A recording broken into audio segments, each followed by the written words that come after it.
So we're in Belsen. There's just me and Frank here, paying our respects. We're in the concentration camp at Belsen. There's only me and Frank here. No birds. No sound of birds, no sign of birds. No sign of life. No sign of people. But yeah, these big mounds that are dotted along here are just mass graves, which people had died after the war, probably of starvation and disease.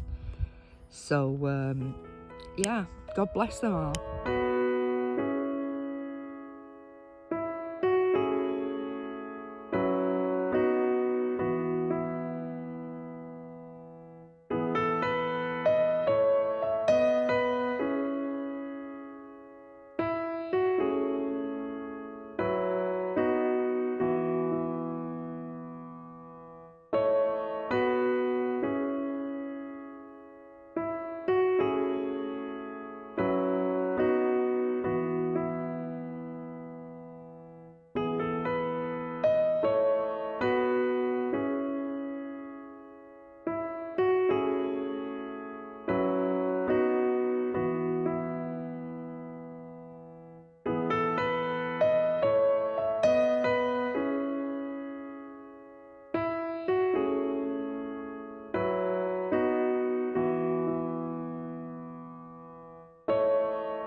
we're in Bergen Belsen just waiting for our taxi. Right, me and Frank have met some really interesting people while we've been out and about today. And we've just met a family that have come from Oregon in the United States. And one of the ladies in the group, her parents were prisoners here and they got married here in the camp.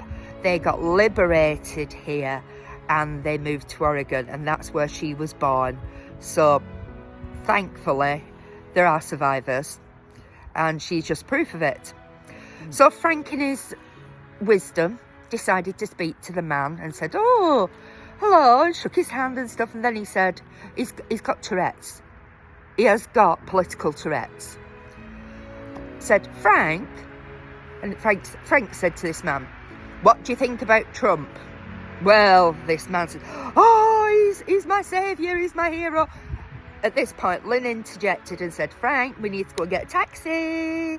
So that's what we're doing now. We're just waiting for our taxi to come from wherever. It's been a lovely day. We've met some lovely people, haven't we, Frank? Weather been great. Weather's been good. I'm not needing my coat, but Frank's got his beanie on. Very quiet. And the people in the visitor centre have been brilliant. But yeah, meeting that family is quite humbling because, yeah, she's proof that there were survivors of Bergen Belsen. There weren't a lot of survivors, but her parents survived and she's proof of it. Video follow. And another thing with this video blog, I said to Frank before we got in the taxi, do not speak to the taxi driver because the taxi driver probably won't be able to understand you. So Frank got in the front bit of the taxi. As soon as he sat down, put his seatbelt on, he said to the taxi driver, "Oh, so are you busy today?" So this taxi driver went, "Oh." So I had to translate then. But I warned him. I said, "Frank, do not speak to the taxi driver and do not ask him if he's busy today." And what does he do? That's me. Yeah. So we're going to log off now and I'll put this together. Bye. Bye.